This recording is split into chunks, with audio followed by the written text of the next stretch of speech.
तो झूठे आरोप लगाने की जो बात कहते हैं, हमारी सरकार थी, हिंदू आतंकवाद के कितने झूठे केस लगाए।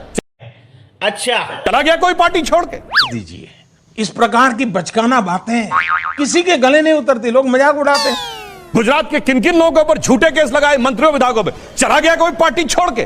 और फेंको फेंको अपनी पूरी शक्ति के साथ फेंको। और छोड़िए, जिस जमाने में इमरजेंसी लगी थी, जब कोर्ट में जाने का भी ऑप्शन बंद था, जेल में ही सड़ते रहना था, कितनों ने पार्टी छोड़ दी। और सुनिए, ये तो वो है, ये मुंह से सुपारी निकाल के बात कर रहे बाबा। इसके जो कहते हैं अंग्रेजों से लड़े थे, वो जेल में रहे थे, झुके नहीं थे, आज कहते डीसी भाई डर गए।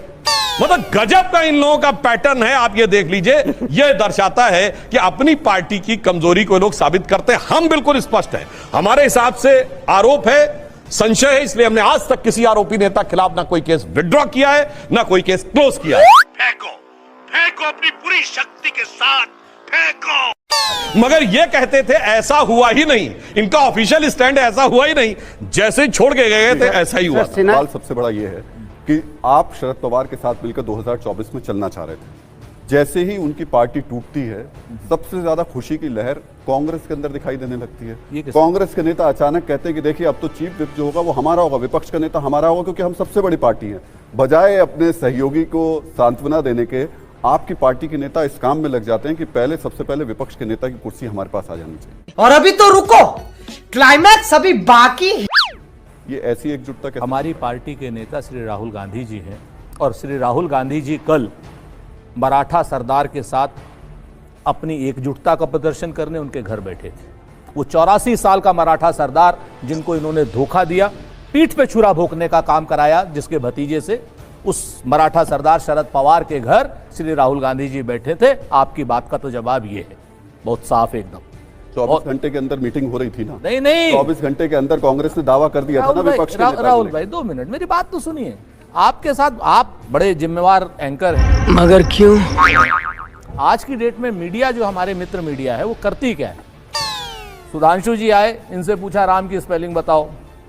इनकी सहयोगी पार्टी एलजेपी, उनसे पूछा सीता की स्पेलिंग बताओ। कांग्रेस के सुरेंद्र राजपूत आए, कहने लगे चेकोस्लोवाकिया की स्पेलिंग बताओ।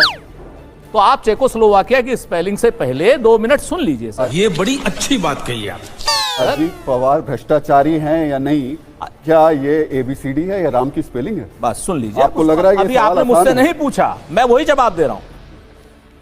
भारतीय जनता पार्टी का मोडस ऑपरेंडी समझिए। पहले भारतीय जनता पार्टी आरोप लगाती है, फिर भारतीय जनता पार्टी कहती है कि इस आरोप की ईडी से जांच होगी, गलत होगा तो भाई इनको क्या दिक्कत है।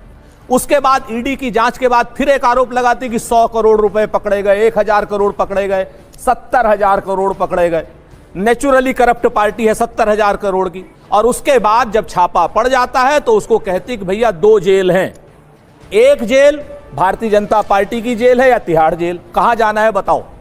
अरे बाप रे, ये तो धोती खोल रहा है। तो ये क्या करते हैं, उस आरोपी को आरोप लगा करके, उसके ऊपर डरा के, धमका करके उसको भारतीय जनता पार्टी की जेल में ले आते हैं।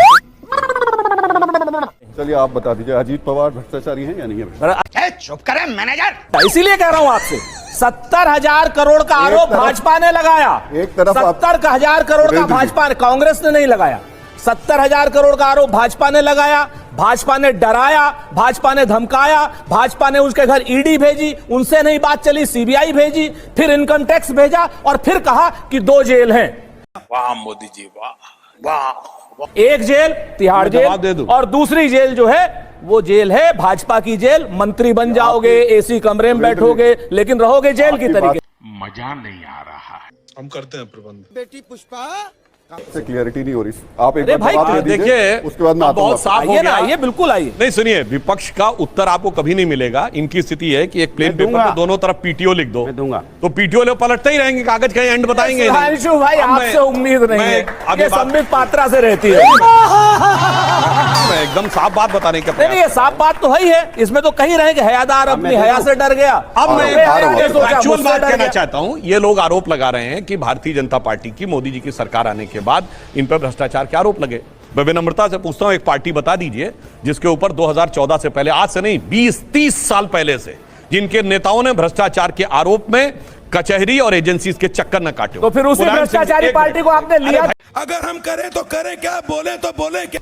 लवणेन भोज्यम, ये क्या बोले मैं समझा नहीं। लवणेन भोज्यम, लवणेन भोज्यम। देखा आपने